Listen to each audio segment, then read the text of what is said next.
Good morning, students. Today again we are going to learn chapter 7, structure and functional unit of our body, the cell. Plastid. Plastid is a solid bodies found in plant cell. Their function is to store pigments, that is the color. Different colors of fruits and flowers are because of the plastid. And plastid store food of plant, that is starch. Its structure is hollow. Inside it is like a bag and it is surrounded by double membrane, that is a double layer, and it's having its own DNA, own genetic material.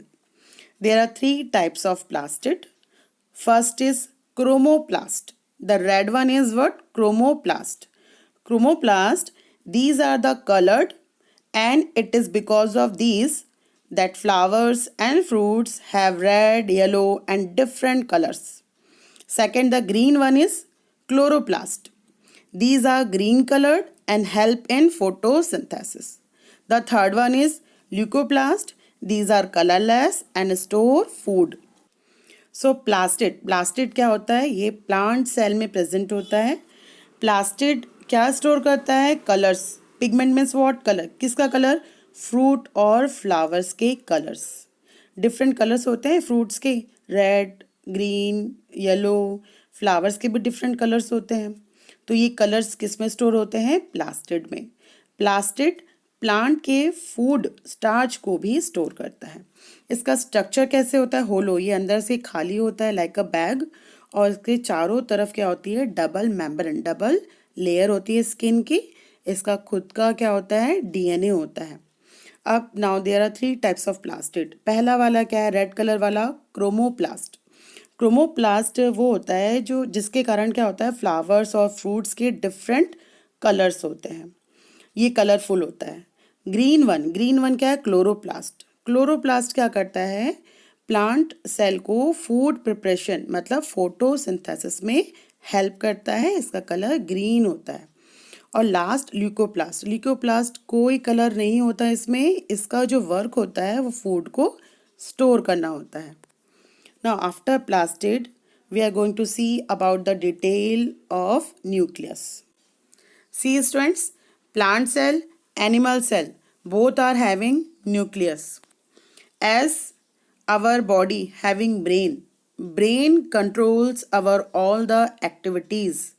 Similarly, nucleus control all the activities of the cell. That's why nucleus is called core of the cell. That is the main functioning or main controlling of the cell. It is what? Nucleus. And therefore we say that nucleus is the brain of the cell. Now because nucleus is present inside the cell, so nucleus is having what? Nuclear membrane. Nucleus is having nuclear membrane,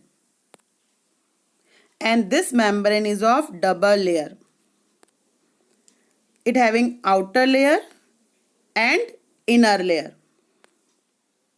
See, this is the figure of nucleus. अब nucleus में क्या होता है देखो आप. Nucleus में क्या होते हैं? आउटसाइड में देखो जो पर्पल कलर है वहां पे क्या है? स्मॉल स्मॉल आपके होल्स हैं. इसको हम क्या बोलते हैं? Nuclear pores. Nuclear pores, as in previous class also I told, nuclear pores क्या करते हैं? न्यूक्लियस के अंदर जो मटेरियल क्रिएट्स होते हैं उसको एक्सचेंज करने में हेल्प करते हैं. न्यूक्लियस जो रहता है वो किसके अंदर होता है? सेल के अंदर होता है ना. तो न्यूक्लियस के बाहर क्या होता है? साइटोप्लाज्म होता है. तो न्यूक्लियस के अंदर जो मटेरियल्स क्रिएट होते हैं वो साइटोप्लाज्म में आते हैं, और साइटोप्लाज्म से कुछ मटेरियल्स कहाँ जाते हैं? न्यूक्लियस के अंदर जाते हैं. और ये जो कम्युनिकेशन या जो मटेरियल्स का ट्रांसपोर्ट है वो किसके थ्रू होता है? न्यूक्लियस पोर्स के थ्रू होता है.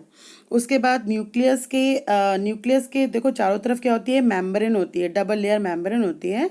उसको हम बोलते हैं न्यूक्लियर एनवेलप. जैसे हम कोई लेटर डालते हैं एक एनवेलप के अंदर डालते हैं, एग्जैक्टली वैसे ही यहाँ पे न्यूक्लियस का भी क्या होता है?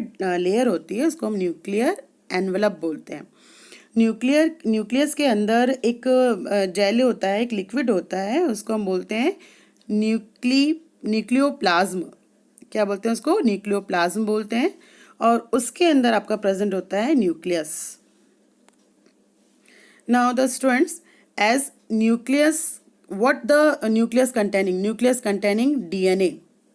And what is the full form of DNA? DNA is what? Deoxyribonucleic acid.